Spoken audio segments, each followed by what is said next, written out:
What's up, guys? It's Rob here, and today we've got some really good stuff going on in the market. You guys, if you are paying attention to the market at all, you know it's very green depending on what you're holding. As long as you weren't planning for a recession, you're in the green today, right? Stocks are moving up in a decent way. The SPY is up 1.5% just about, and we were up even higher in the pre-market. Now, you can tell from the look of this chart exactly what people in the market are thinking, okay? You can see a lot of green in tech, in finance, and basically every sector of the economy except this top right corner right here. And that's exactly what you want to see. This top right corner is consumer defensive, okay? It's stocks like Walmart, Costco, Target, Dollar General, stocks that people typically invest in when they're expecting a recession, okay? So it's actually very good to see these stocks moving down in a big way while the rest of the market is soaring. It means that people are starting to become more friendly with the idea that maybe the market's going to be doing well in the future, and that instead of things crashing and we move into recession, maybe the market continues to do well, maybe the crash has already happened.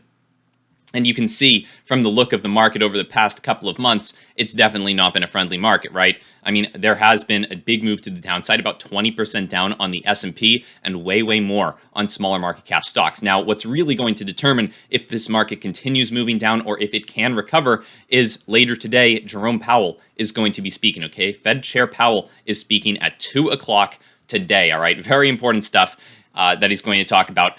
Basically, he's going to be talking about inflation, and that's his main job, to quell inflation right now. He is viewing that as his number one priority, and there are a couple of things that he might say and a couple of ways that he might go about this that could be moving the market either to the upside or the downside. Now, obviously, the stock market is doing well before this meeting.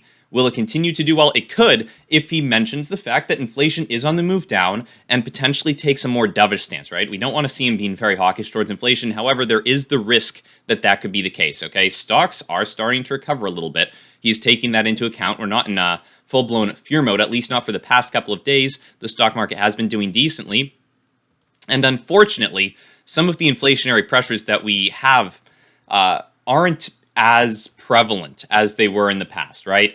And some of the deflationary pressures that we've had over the past month are not going to be as prevalent all either, right? That's a mouthful, but essentially what I mean is that last month when the inflation numbers came down by a large amount, right, down to 0.3% month over month, a lot of that was due to the negative inflation, right, the deflation that we saw in the cost of energy and the cost of oil and gas and fuel, okay?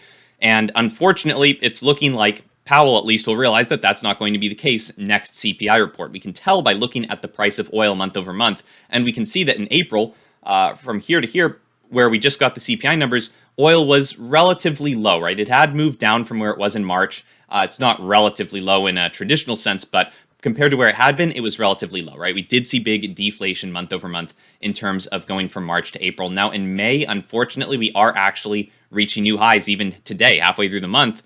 We're at 115 per barrel, and that's higher than it was at all in April, right? We've never seen in April prices of $115 per barrel. Unfortunately, Powell is potentially going to recognize this. He's probably going to realize that there are going to be fewer deflationary pressures next month in the next CPI report, and he may decide to really try to stamp out inflation while he can. He might decide to continue to be a little bit hawkish. Now, that doesn't necessarily mean that the market has to move down. I mean, we see bad news for the stock market end up causing stocks to move up, and we often see good news for the stock market causing stocks to move down, especially when stocks have already moved dramatically in one direction or another. And we certainly have, over the past couple of months, moved down very dramatically. So I would not be surprised to see Powell take a somewhat hawkish stance towards stocks at this meeting. It's not going to be my favorite thing to see.